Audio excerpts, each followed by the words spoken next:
फिर राज्य के लिए यात्रा जाती है। तो यात्रा के समय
बोले गिरिराज महाराज की, गंगा की, चकलेश्वर महादेव की, कान घाटी की, पूजड़ी के लोटा की, जय जय श्री राधे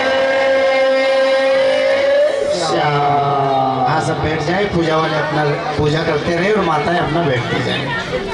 देखो जी, भगवान ने कितनी है 7 कोस की, है ना, आप जाते ही हैं। और कितने प्रेम से हमारी माताएं तो नाचते गाते हुए जो है परिक्रमा करती है। ऐसा हमने भी संतों से सुना है, 1 कोस चलने से 1 जन्म के पाप नष्ट होते हैं, 2 कोस चलने से 2 जन्म के पाप नष्ट होते हैं, और 7 जन्म कृतम पापम परिक्रमेण विनश्यति। गिरिराज की 1 परिक्रमा करने से 7 जन्म के पाप नष्ट होते हैं। और महाराज, परिक्रमा का ही नहीं, दर्शन का भी बड़ा महत्व है। गिरिराज के दर्शन से भी अनेक तीर्थों के स्नान के बराबर पुण्य मिलता है। गिरिराज की शिलाओं को भगवान शालिग्राम की शिलाओं की तरह पवित्र जो है माना गया है। भक्त लोगों को हमने देखा, जब वहाँ जाएंगे तो बड़े प्रेम से गिरिराज शिलाओं को प्रणाम करेंगे, सिर से लगाएंगे, उनका स्पर्श करेंगे, हृदय से लगाएंगे। देखो जी, ये सब कुछ कल्याणकारी है। वैसे थोड़ी अपन चर्चा कर लें। गिरिराज साधारण पहाड़ नहीं है। पुराणों में गिरिराज जी की उत्पत्ति के विषय में कई कथाएं प्रसिद्ध है। रामायणों में वर्णन है कि गिरिराज को लगता है, लेकिन राम सेवकों को राम कार्य पूरा करने में टाइम नहीं लगता। सेतु का आदेश दिया, बानर भी लग गए, हिमालय से पहाड़ों को वहां ले जा रहे हैं, नल नील सेतु बना रहे। आपको पता है कितने दिन में राम सेतु बना? हाँ? आज की सरकार भी नहीं बना पाएगी। इतने साधन होने के बाद आज की सरकार भी इतनी जल्दी राम सेतु नहीं बना पाएगी जो बानर भालुओं ने बनाया। कितने दिन में? बोले 6 दिन। बांधा सेतु नील नल नागर, तो राम कृपा जस भयहु उजागर। 6 दिन में राम सेतु का काम बानर भालुओं ने पूरा कर दिया। अब राम जी ने देखा, या तो हिमालय उखाड़ उखाड़ के ला रहे, अब इनको नहीं रोकोगे ना तो ये समुद्र के किनारे पहाड़ खड़ा कर देंगे, हिमालय बना देंगे। सेतु का कार्य पूरा होता देख राम जी ने सख्त आदेश दिया, जो वानर वीर जहाँ है पहाड़ को वहीं स्थापित कर दे और मेरी सेवा में आ जाए। देखो जी, राम सेवक राम कार्य में तो तत्पर रहते हैं, लेकिन राम आज्ञा इनके लिए पत्थर की रखी। अब जो ही राम जी का आदेश मिला, जिसको जहां आदेश मिल रहा है वहीं पहाड़ को स्थापित किया और चल दिया। हनुमान जी को ब्रजभूमि में यह आदेश मिल गया। हनुमंत लाल जी ने गिरिराज को यही स्थापित कर दिया। अब गिरिराज जी प्रार्थना करने लगे, हनुमंत लाल जी, एक तो आपने मुझे संतों की भूमि से, हिमालय से अलग कर दिया, और दूसरे में राम जी का दर्शन भी नहीं कराया। हनुमंत लाल जी ने कहा, भाई जो भी मामला है अभी तो राम जी के पास ही जाएगा। हनुमंत लाल जी राम जी के पास आए, सारी कथा सुनाई। भगवान, आपके दर्शन का लोभ देख करके मैं गिरिराज को ला रहा था, लेकिन आपका आदेश मिला, सुब्रत भूमि में स्थापित कर दिया। अब गिरिराज प्रार्थना कर रहा है कि क्या आज्ञा है। राम जी समझ गए गिरिराज के भाव को, मेरे दर्शन की कितनी उत्कंठा है गिरिराज के मन में। राम जी ने कहा, हनुमान, गिरिराज से जाकर के कहो वहीं रहे, किसी प्रकार की चिंता नहीं करे। द्वापर युग के अंत में जब मेरा अवतार होगा तो मेरी दान लीला, मान लीला, गोचारण लीला, इंद्र का मान भंग, ये लीला सब गिरिराज की तलहटी में ही होगी। और मैं स्वयं गिरिराज का पूजन करूंगा, परिक्रमा करूंगा और ब्रज भूमि में गिरिराज को वो बड़ाई प्राप्त होगी जो हिमालय के किसी भी पहाड़ को प्राप्त नहीं है। देखो राम जी ने त्रेता युग के अंतिम में आशीर्वाद दिया था, उस आशीर्वाद को आज द्वापर युग के अंत में चरितार्थ किया। अपने हाथों से भगवान ने गिरिराज का पूजन किया, परिक्रमा की, गिरिराज की महिमा को संसार में जो है प्रकट किया, है ना। बोलिए गिरिराज महाराज की जय हो। लेकिन गर्ग संहिता में और भी सुंदर कथा आती है। गर्ग संहिता में वर्णन आता है गिरिराज भगवान के हृदय से उत्पन्न हुए। भाई भगवान मृत्युलोक में अवतार लेने के लिए जब उपस्थित हुए, भगवान ने राधिका जी से कहा, राधिके मेरी लीला में आप भी सहभागी बने। राधिका जी ने कहा, भगवान मुझे अपनी लीला में सम्मिलित करना है तो मेरे लिए तो कुछ व्यवस्थाएं आपको अलग से ही करनी पड़ेगी। भगवान ने कहा, कौन कौन सी? देखो राधिका जी ने, यत्र गोवर्धनम नास्ति यत्र ना यमुना नदी यत्र वृंदावनम नास्ति तत्र मे मनना सुखम। देखो जी, जहाँ गिरिराज नहीं है, जहाँ वृंदावन नहीं है और जहाँ यमुना नहीं है, वहाँ मेरे मन को सुख नहीं मिलेगा। भगवान ने राधिका जी के लिए उनको अवतरित करना है। अपनी एक जंघा से यमुना जी को उत्पन्न किया और दूसरी जंघा से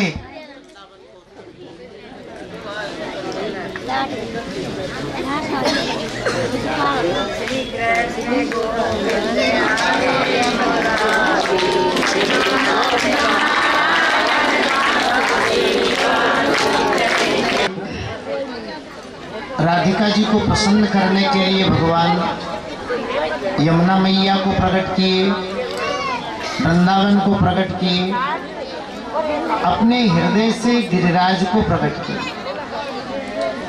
गिरिराज भगवान के हृदय से प्रकट हुए। भगवान का हृदय स्वरूप है श्री गिरिराज। यही सालमली द्वीप में द्रोणागिरी के यहाँ शिखर के रूप में प्रकट हुए। उस समय पुलस्त्य ऋषि काशी में निवास करते थे। अब संत हैं, तीर्थ यात्रा करते हुए हिमालय में गए, द्रोणागिरी के शिखर गिरिराज को देखा। नाना प्रकार के वृक्ष और लताएं सुशोभित है और बड़ा दिव्य जो है स्वरूप। पुलस्त्य ऋषि का मन आ गया, कितना सुंदर शिखर है। अरे इस पहाड़ को यदि मैं काशी में ले जा करके प्रतिष्ठित करूं और इसके ऊपर ऐसा भजन साधन करूं और संत इस पर विश्वनाथ की आराधना करें, कितना आनंद होगा।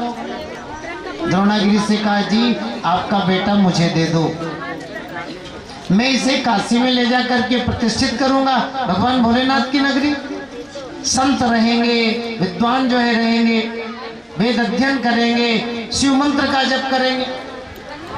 अब ऐसा कौन पिता है जो अपना बेटा बाबा जी को दे? क्योंकि एक बार गया सो गया। बाबा अपनी इच्छा से तो नहीं दे सकता, आखिर मैं पिता हूं ना। लेकिन हाँ, गिरिराज यदि आपके साथ जाने के लिए तैयार है तो मैं रोकूंगा नहीं, आप गिरिराज से बात करें। पुलस्त्य ऋषि ने गिरिराज से कहा, भैया मेरे साथ काशी चलो। देखो काशी मोक्ष भूमि है, मुक्त जन्म महि जानी, ज्ञान खानी अगहानि कर, और जहाँ बस शंभु भवानी, सो काशी से ही कसन। भगवान भोलेनाथ की नगरी है काशी। काशी में मरने से जीव को मुक्ति मिलती है। हमारे संत कहते हैं, चना चबेना गंग जल जो देवे करतार, तो काशी कबहू न छाड़िए विश्वनाथ दरबार। भगवान भोलेनाथ की नगरी। गिरिराज तैयार हो गए। बाबा आपका मन है तो ले चलो, लेकिन कैसे ले चलोगे? पुलस्त्य ऋषि ने कहा मैं अपने कंधे पर बैठा कर ले चलूंगा। गिरिराज ने कहा तो बाबा एक शर्त है, एक बार उठाने के बाद मुझे रास्ते में कहीं नहीं रखोगे। और कान खोल के सुन लो, अगर आपने एक बार मुझे उठाने के बाद में कहीं भी रख दिया तो जहां रख दोगे वहीं रह जाऊंगा। पुलस्त्य ऋषि ने इस शर्त को स्वीकार कर। अब द्रोणागिरी से विदा लिए, गिरिराज को कंधे पर उठाया और पुलस्त्य ऋषि लेकर के चले। अब चलते चलते वही हिमालय से ब्रजभूमि तक आ गए। अब ये तो संसार जानता है कि गिरिराज राधिका जी की इच्छा से यहाँ पर आए हैं ब्रज में रहने के लिए, ना कि काशी में जाने के लिए। सो ब्रज भूमि में यहाँ आते ही गिरिराज इतने भारी लगने लगे, इतने भारी कि पुलस्त्य जैसा ऋषि इनके वजन को नहीं उठा पाया, हार कर यही स्थापित कर दिया। अब संत है जी, आराम किया, थकावट जो है दूर हुई, अपने नित्य नियम इत्यादि खटकर्म किए। अब फिर गिरिराज को उठाने लगे। गिरिराज ने कहा बाबा क्या कर रहे हो? बेटा काशी ले चलूंगा ना, सो उठा रहा हूं।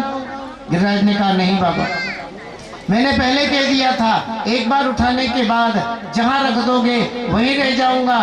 इस ब्रजभूमि को छोड़कर अब मैं, काशी तो बहुत दूर है, एक पैर भी आपके साथ नहीं चलूंगा। पुलस्त्य ऋषि का मन उदास हो गया। अरे गिरिराज, मन में कितने मनोरथ थे और तुम्हें लेकर के मैं आया था, लेकिन तुम अब रास्ते से जा ही नहीं रहे हो। मैंने मनोरथ को तुमने जो है पूरा नहीं किया, इसलिए जाओ श्राप देता हूं, प्रतिवर्ष तिल भर जमीन के अंदर धंसोगे। आप जाती ही हमको भी ज्यादा कदा मौका मिलता है, हाँ हम भी वो सुनते हैं बड़े बूढ़े संतों से। आपने भी वहाँ भक्तों से संतों से सुना होगा। गिरिराज पहले बहुत बड़े थे, लेकिन पुलस्त्य ऋषि के श्राप के कारण प्रतिदिन तिल भर जमीन के अंदर धंसते। तो देखो जी, गिरिराज भगवान के हृदय से उत्पन्न हुए, राधिका जी की प्रसन्नता के लिए, है ना, यहाँ पर आए और स्थापित हुए पुलस्त्य ऋषि के द्वारा। तो गिरिराज भगवान का ही स्वरूप है।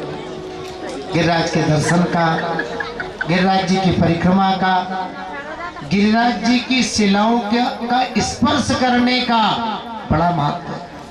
गिरिराज की शिलाएं भगवान शालिग्राम की तरह पवित्र जो है मानी जाती है। जब भी अपन जाए उनका स्पर्श करना चाहिए। तो महाराज गिरिराज अपने आप में, है ना, कलयुग में प्रत्यक्ष भगवान श्री कृष्ण का जो है स्वरूप है। बोलिए गिरिराज महाराज की जय हो। आज भगवान ने इनकी महिमा को प्रकट किया। अब आगे का काम नारद जी ने कर दिया। बाबा नारद देवराज इंद्र के पास गए और सिखा पढ़ा कर तैयार कर दिया। तुम कैसे राजा हो? अरे तुम्हारी जगह ब्रजवासियों ने पहाड़ की पूजा कर दी और तुम कुछ भी नहीं कर पाए। अब इंद्र क्रोधित हो गए। गणम संवर्तकम नाम मेघानाम चांतकारिणाम इंद्रा प्राचोदयत क्रुद्धो वाक्यम चाहे समान्युत। देखो जी, महाप्रलय के समय जो बारिश करने वाले मेघ है ना, उन्हें सांवर्तक मेघ कहते हैं। सांवर्तक नाम के मेघों को जो है बुलवाया, 49 मरुदगणों को बुलवाया और आदेश दिया इतनी तेजी से जल की बारिश हो कि ब्रजवासियों का नामो निशान मिट जाए, इतनी तेजी से तूफान चले कि जो भी है सब कुछ नष्ट भ्रष्ट हो जाए। अब तो देखो सारा ब्रजमंडल घिर गया, मूसलाधार बारिश हो रही है, 49 मरुदगण चल रहे हैं, मेघ जो है गर्जना कर रहे हैं, चारों तरफ हाहाकार हो रहा है। अब घेर लियो ब्रजमंडल, अब घेर लियो ब्रजमंडल, बरसे घन घोर कसाले पड़े, धन गोधन ओ धन जात बहे, और घोषण जीवन लाले पड़े। अब रक्षक कौन तिहारे सिवा, नृशंसु के आज हवाले पड़े। कमलेश कलेश हमारो हरो, कमलेश कलेश हमारो हरो, हम आज सुरेश के पाले पड़े। सारा ब्रजमंडल घिर गया, बड़ी दयनीय दशा। चारों तरफ हाहाकार हो रहा है, सब गोप ग्वाल दुखी है, बाल कृष्ण की शरण में। गोविंद अब क्या होगा? भगवान ने कहा अपना देवता किसी से कमजोर नहीं है, सब गिरिराज की शरण में चलो। गिरिराज धरण हम तुम्हारी शरण। अब सब जो है गिरिराज की शरण में, तलहटी में जो है आ गए। भगवान ने विलंब नहीं किया, विशाल गिरिराज को उठाया, अपनी उंगली पर जो है धारण किया। मैया बाबा है ना, सब गोपगोपाल डरो मत, सब गिरिराज की गुफा में प्रवेश कर जाओ। सब देखो है ना, बैल गाड़ी छकड़ों में अपनी अपनी आवश्यकता सामग्री लेकर गई है। गिरिराज की गुफा में जो है, गिरिराज की गुफा में प्रवेश कर गए। भगवान ने शेष जी को इशारा दिया, गिरिराज के चारों ओर लिपट जाओ। कितना भी जल गिरे, कितना भी तूफान हो, यहाँ किंचित मात्र भी जो है समस्या नहीं आनी चाहिए। चारों ओर गिरिराज के शेष जी जो है लिपट गए।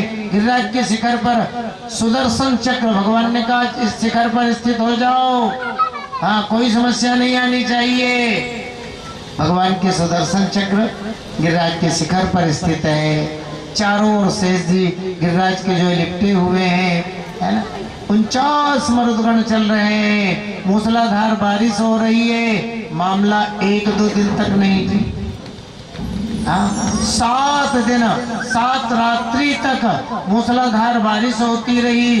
49 मरुदगण चलते रहे। और देखो बालकृष्ण भी क्षुत्रण व्यथाम सुखापेक्षा हित्वा तेर ब्रजवासी भी वीक्षमाणो दधावद्रिम सप्ताहम ना चलत पदार्थ। भूख प्यास है ना, सबको त्याग कर 7 दिन 7 रात्रि तक अपनी उंगली पर गिरिराज को धारण किए रहे। बोलिए गिरधारी भगवान की जय हो। कुछ अपनी बात भी करते चले। सुनो, कन्हैया ने उंगली पर गिरिराज उठाया ना, तो कन्हैया की जो लंगोटियां है ना, वो भी कम नहीं, वो भी सब डंडा लगा लगा के गिरिराज के खड़े। हम कम है क्या? अब बड़े बूढ़े गोप वाले वो समझाते, अरे आप तो आराम कर लो।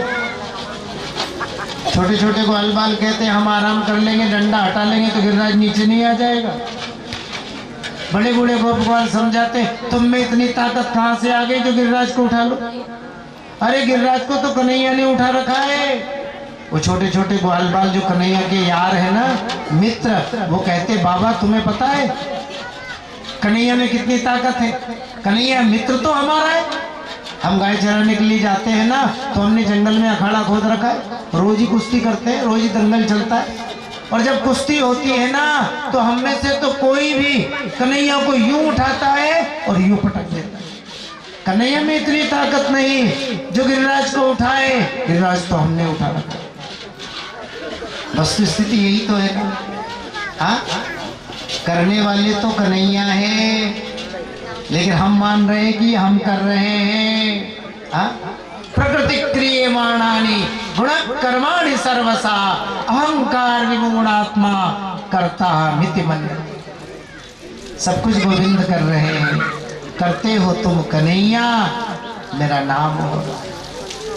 7 दिन 7 रात्रि तक है ना भयानक स्थिति बनी रही, तूफान चलता रहा, जल गिरता रहा। हमारे संत कहते हैं इसका भी पता नहीं लगा कि वो जल कहाँ गया कि तूफान कहाँ गया।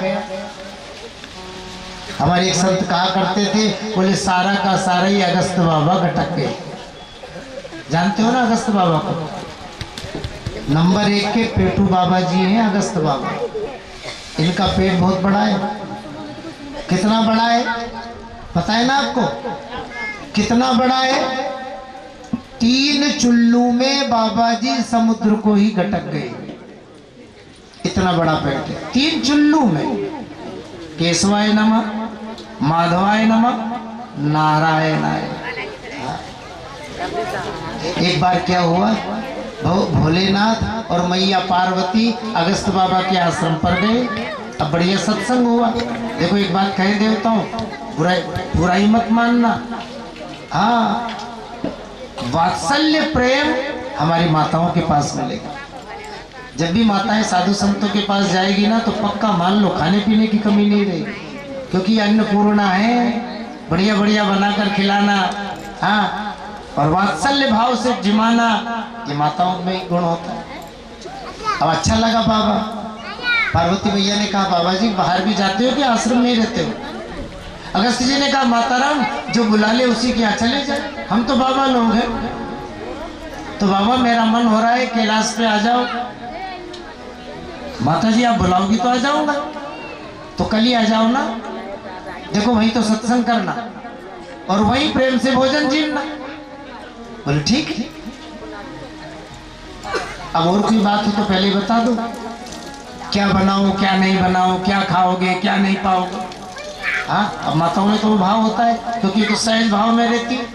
अब अगस्त बाबा को जाने क्या, अगस्त बाबा ने कहा माता जो आपकी इच्छा हो सोई बना लेना, हम तो सर्वभंगी महात्मा है, सब कुछ स्वाहा, जो बना लोगी सब चलेगा। लेकिन थोड़ी सी प्रार्थना इतनी सी है कि जिमाने के लिए बुला रही हो तो पेट भर के ही जिमाना। हाँ? पार्वती मैया ने कहा बाबा कैसी बात करें, हमारे यहाँ कोई कमी है क्या, अन्न का भंडार बनाए। अरे एक दिन की बात छोड़ो, है ना, जिंदगी भर रहो, खूब बनाओ खाओ, कमी है क्या। अरे छक्के जिमाऊंगी, है ना, जो इच्छा हो वो जिमाऊंगी। अब निमंत्रण स्वीकार हो गए। रास्ते में विदा लेकर जब चले ना, सो पार्वती जी ने कहा कल तो मैंने बाबा को निमंत्रण दे दिया है, अपने यहीं आएंगे, वही सत्संग करेंगे, वही भोजन जीवेंगे। भोले बाबा ने सिर पकड़ा, खूब रही। हाँ, बाबा जी को जिमा रही, मेरे से तो पूछ लेती।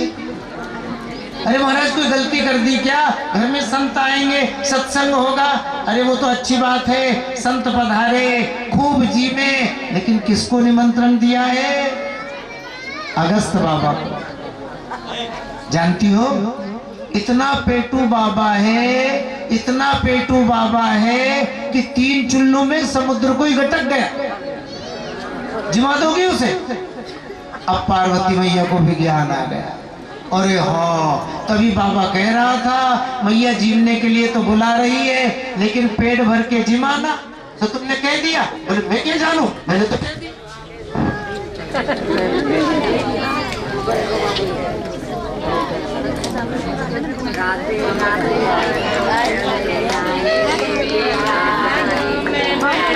जी ने सोचा अरे आसन तो 2 लगे हैं, इसका मतलब और किसी का भी निमंत्रण।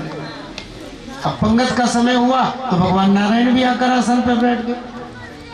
अगस्त जी समझ गए ये रंग में भंग करने ही आए। हाँ, अब पंगत चालू है। पहले तो बाबा जी एक हाथ से जीम रहे थे, फिर दोनों हाथों से लग गए। हाँ, माता जी बहुत स्वाद आ रहा है, अरे लाई जाओ, कितना आनंद आ रहा है। अब पार्वती जी पर से जा रही है। अब हाथ तो छोड़ो, अब तो थाली की थाली साफ। माता जी और ले आओ, बड़ा आनंद आ रहा है, माता जी और ले आओ। अरे परसते परसते जिनका नाम ही अन्नपूर्णा है वही परेशान हो गई। इतना रात भर में कुंटलों माल बनाकर रखा था, बाबा को साफ करने में कुछ भी नहीं लगा। और लाए जाओ, और लाए जाओ। अरे भंडार की स्थिति गड़बड़। माता अन्नपूर्णा ने, पार्वती जी ने भगवान नारायण की ओर इशारा किया, अब तो कुछ करो, यहाँ तो मामला बराबर है। भगवान नारायण ने देखा मामला बराबर है तो बड़ी जल्दी आचमन कर लिया। देखो ये पंगत का कायदा है, और इस बात को नए लोग नहीं समझेंगे, बड़े बूढ़े ज्यादा समझेंगे, क्योंकि उस काल की स्थिति है।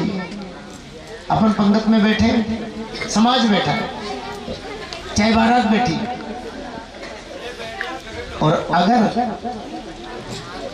भंडार में स्थिति गड़बड़ हो तो पुराने समय में क्या करते थे, जो बड़ा बूढ़ा होता ना उसके कान में जाके फूंक मार देते थे, और वो बड़ा बूढ़ा तत्काल हाथ धो लेता था, आचमन कर लेता था, और तत्काल कह देता नहीं जी अब महापुराण, बस बड़े बूढ़े ने आचमन करके अगर बोल दिया कि नहीं जी समझी अब कुछ नहीं चाहिए, तो फिर मजाल बारात में किसी की हिम्मत है जो कुछ ले ले।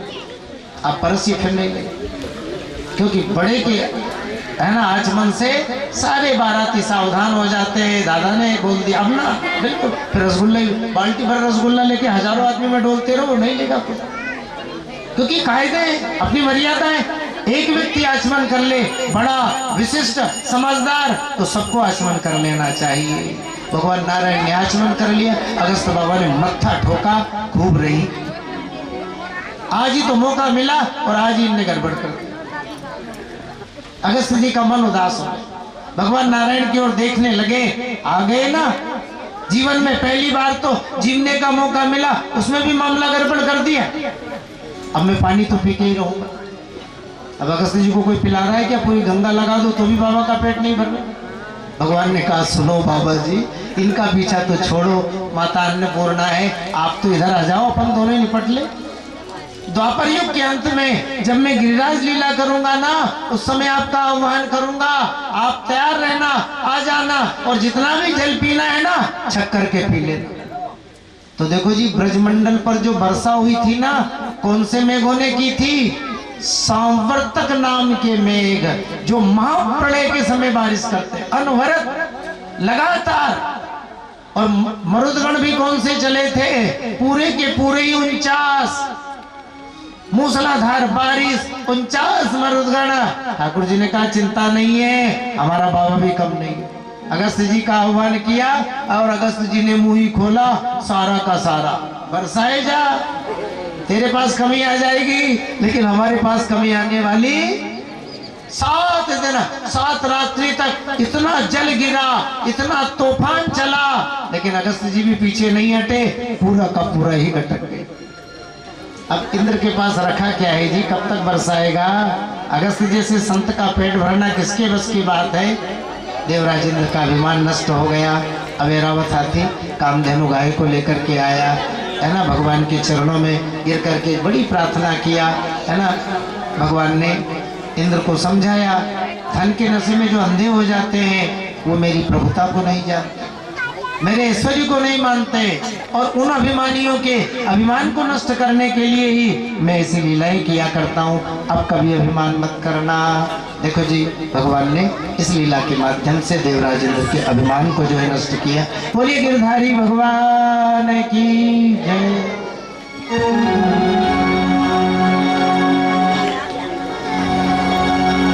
और छोटी सी था की चक्री आगे जी कैया पर्वत ने, हे जी कैया पर्वत ने उठायो जी हो सावेरा, कैया पर्वत ने उठायो जी हो सावेरा।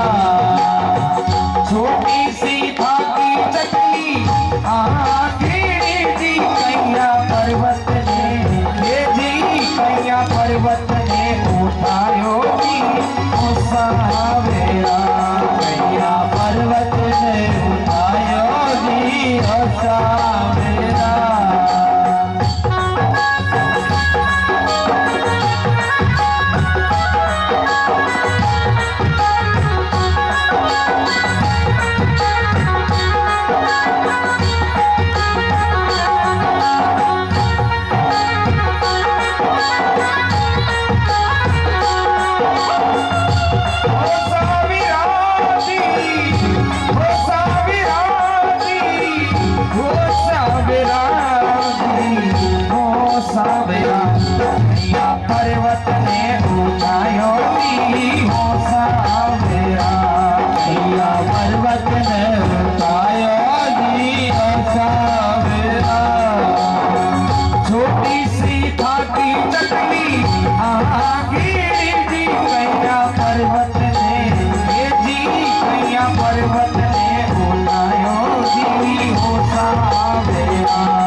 हो सावेरा मैया रूप बनायो जी हो सावेरा छोटी सी धागी चकली आगीड़ी जी कैया पर्वत में जी कैया पर्वत में आयो जी हो सावेरा पर्वत में उठायो जी हो सावेरा कैया पर्वत में आयो जी हो सावेरा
से बोलेंगे फिर शांति बैठेंगे।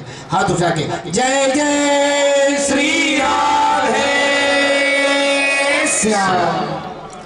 अब देखो एकादशी के दिन भगवान ने सभी गोप ग्वालों को, गायों ने तिनका चबाना जो है बंद कर दिया।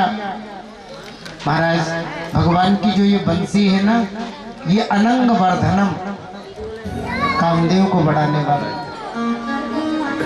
गोपियों ने सुना, ऐसी बावरी हुई, जिस गोपी ने जिस स्थिति में सुना वह गोपी उसी स्थिति में चल पड़ी।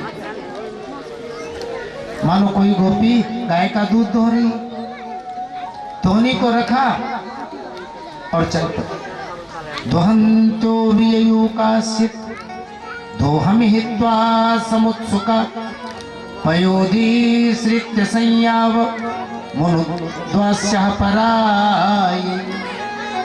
कोई गोपी भोजन बना रही है, उसने भोजन बनाना बंद किया। कोई गोपी बालक को दूध पिला रही है, उसने बालक को पालने में सुलाया। कोई गोपी भोजन परस रही है, भोजन परसना बंद किया। कोई गोपी अपने पति की सेवा में लगी है, उसने पति सेवा को छोड़ा। कोई गोपी अपनी आंखों में काजल लगा रही है। बेचारी ने एक आंख में काजल लगाया, अभी दूसरी में लगाना बाकी है। ऐसी बावरी बनी, वो एक आंख में काजल लगाना ही भूल गई। जिस गोपी ने जिस स्थिति में सुना, वह गोपी उसी स्थिति में जो है चल पड़ी। परिवार के लोगों ने रोकने का प्रयास किया। तावर्यमाना पति भी पितृ भी भ्रातृबंधु भी गोविंदा भ्रतात्मानम ना निवर्त्यन्ते मोहिता। आज पति अपनी पत्नियों को, पिता अपनी पुत्रियों को, भाई अपनी बहनों को रोकने का प्रयास कर रहे हैं, लेकिन सुनो रोक नहीं पाए। क्यों?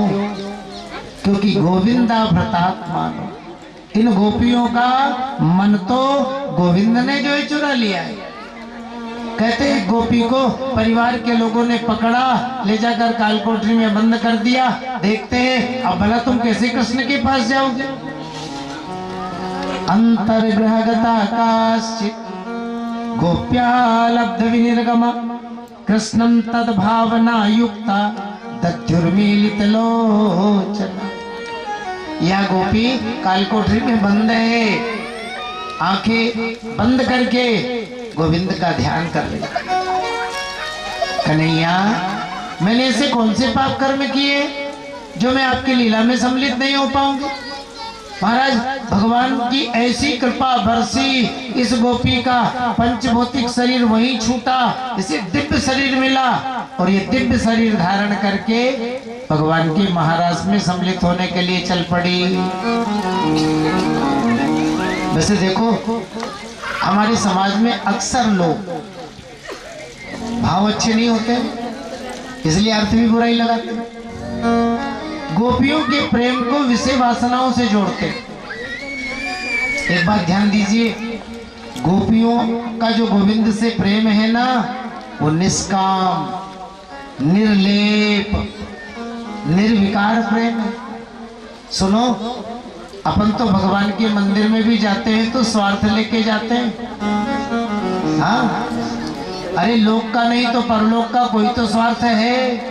लेकिन गोपियां आज संसार के बंधनों को त्याग करके जो गोविंद के पास में जा रही है ना, इनका कोई स्वार्थ नहीं, कोई लोभ नहीं, मन में कोई विकार नहीं। अरे लोग तो छोड़ो, इनके मन में तो परलोक की कामना भी नहीं। हमारे वृंदावन के बड़े अच्छे भक्तिकालीन युग में संत हुए श्री नंददास जी महाराज। नंददास जी ने गोपियों के प्रेम का कितना सुंदर चित्रण किया।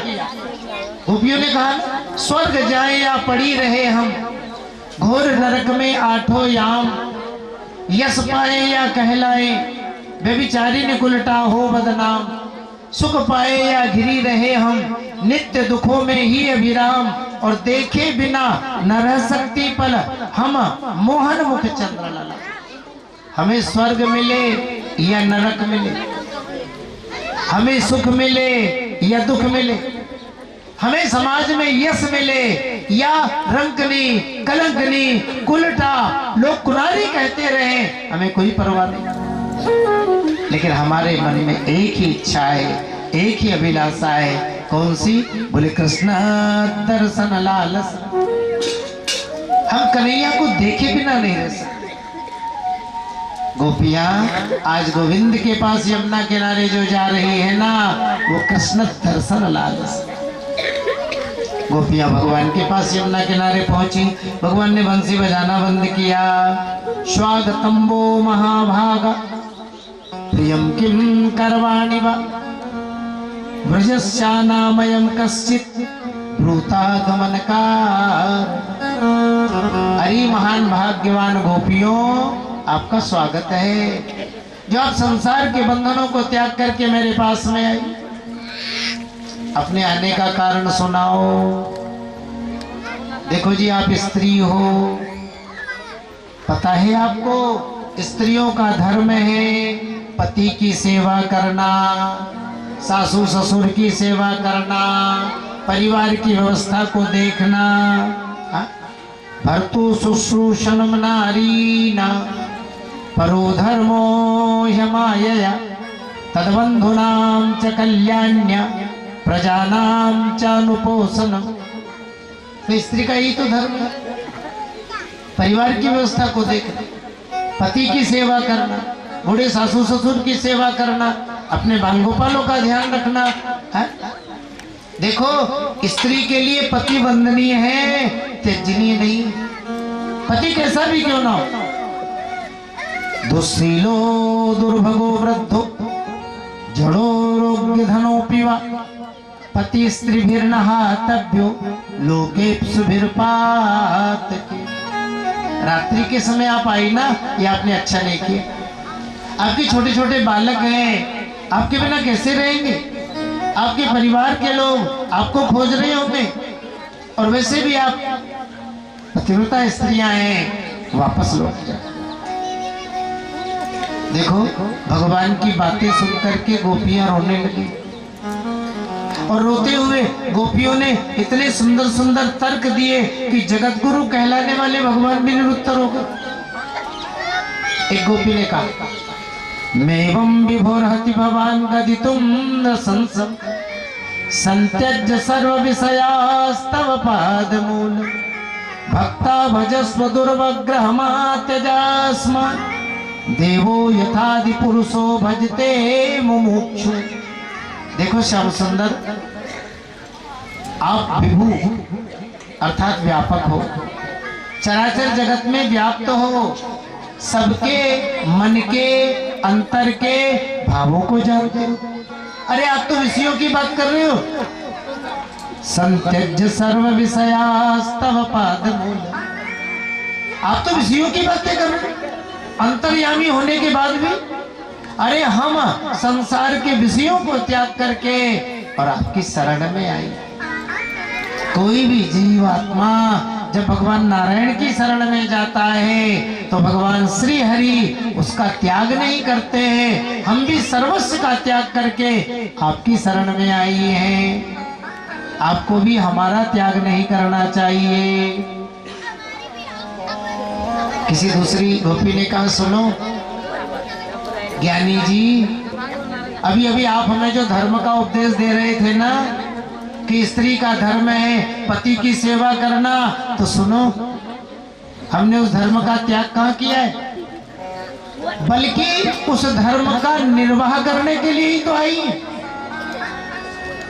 यत्पत्य पत्य सुहृदा मनोवृत्ति रंग स्त्रीणाम स्वधर्मे इति धर्म विधास्तयोक्तम अस्तेव में तदुपदेश पदे त्वयि से प्रेष्टो भवास्तनुभृताम किल बंधुरात।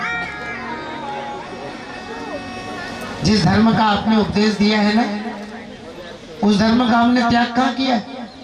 अरे हम उस धर्म का निर्वाह करने के लिए तो आई। इस गोपी ने कहा, श्याम सुंदर एक बात पूछूं? भगवान ने कहा, पूछो। अब ये गोपी पूछ रही। एक बार एक बड़ा ही सज्जन आदमी था, और सज्जन आदमी की पत्नी सुशीला देखो एक बात कहते हैं, आदमी सज्जन हो और पत्नी सुशीला हो, ऐसा जोड़ा कब मिलेगा?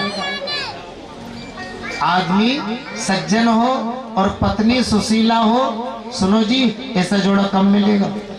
और मिल जाए तो राम जी की कृपा मानना, अन्यथा थोड़े दिन तो ठीक ठाक रहता है, बाद में तो पति और पत्नी में 36 का आंकड़ा।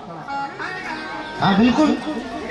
एक बार एक भगत कह रहे थे, बोले महाराज नई नई शादी रहती है ना, तो 1 वर्ष तक तो पत्नी का पति से इतना प्रेम रहता है, इतना प्रेम रहता है कि पति कहता है और पत्नी सुनती है।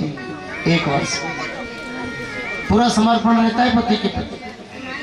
1 वर्ष तो हाँ में हाँ, वो काम करना है बोले हाँ, वहां तक चलना है बोले हाँ। 1